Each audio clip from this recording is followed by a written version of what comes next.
Ustaz itu kan kisahnya Nabi Nuh Ustaz. Sekarang nggak mungkin ada kayak gitu. Siapa bilang? Ana bawakan di situ kisah nyata. Kejadian pada tahun 1955. Kalau kemarin kita dengar di Banjarnegara ada kasus apa?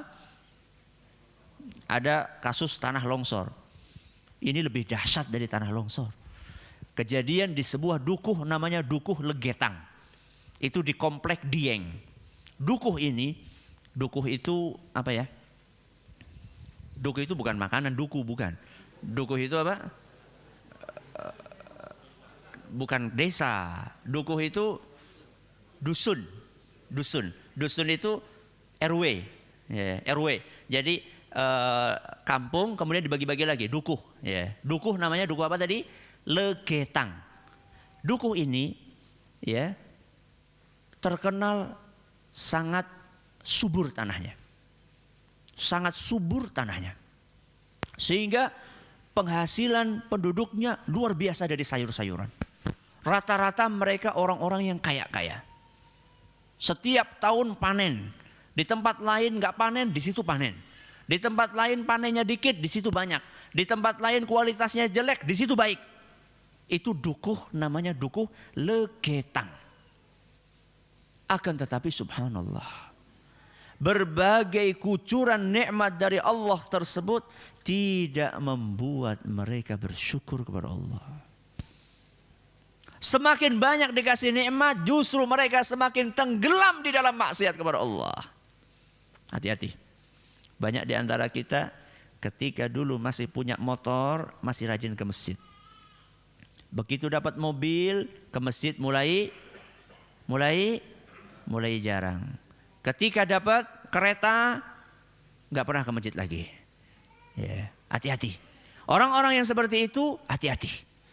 Makanya orang-orang Dukuh Legetang, ketika mereka mendapatkan nikmat dari Allah, bukannya semakin taat kepada Allah, semakin banyak maksiat.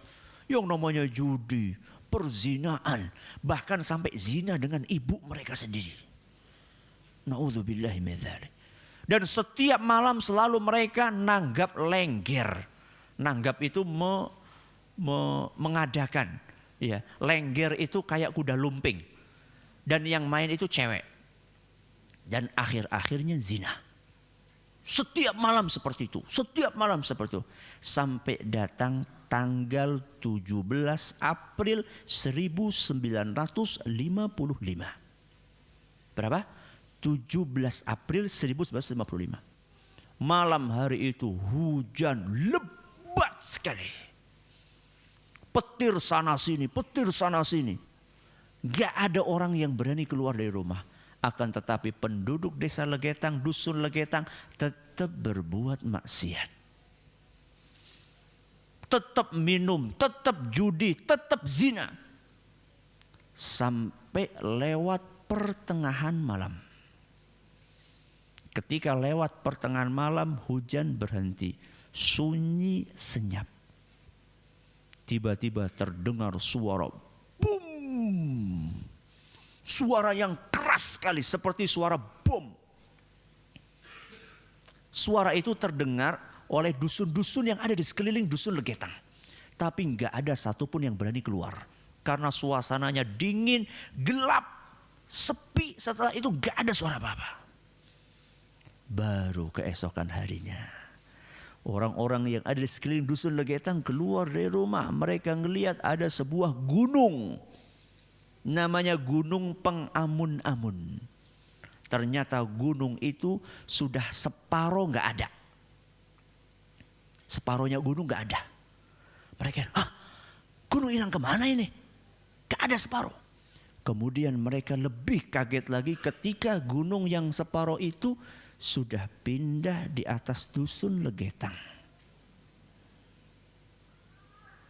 Bukan longsor. Kenapa bukan longsor? Karena Gunung Pengamun-amun ke bawah kayak gini ada lembah. Ada lembah, kemudian di sini ada dusunnya. Lembah ini, sungai ini sama sekali tidak ada longsorannya. Berarti gunung itu diapain? Potong, diangkat. Siapa yang bisa ngangkat itu? Allah Subhanahu wa ta'ala.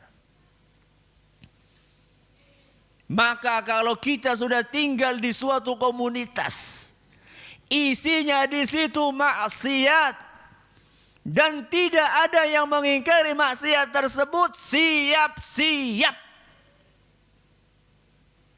Siap-siap apa Ustaz? Pindah cepat-cepat. Ya. Kalau nggak ada yang mengingkari lagi. Tapi kalau masih ada yang mengingkari, berterima kasihlah kepada orang-orang yang mengingkari tersebut. Berterima kasihlah kepada orang-orang yang mau beristighfar kepada Allah. Walaupun dia orang miskin. Bisa jadi azab tidak Allah jatuhkan ke negeri kita ini. Walaupun yang namanya kemaksiatan di negeri kita banyak sekali. Bukan hanya kemaksiatan, kemusyrikan, kekufuran di negeri kita. Mungkin Allah belum jatuhkan azab kepada negeri kita ini secara umum. Mungkin karena ada di antara hamba-hamba Allah yang masih duduk bersimpuh, beristighfar kepada Allah. Sehingga Allah belas kasihan kepada negeri kita.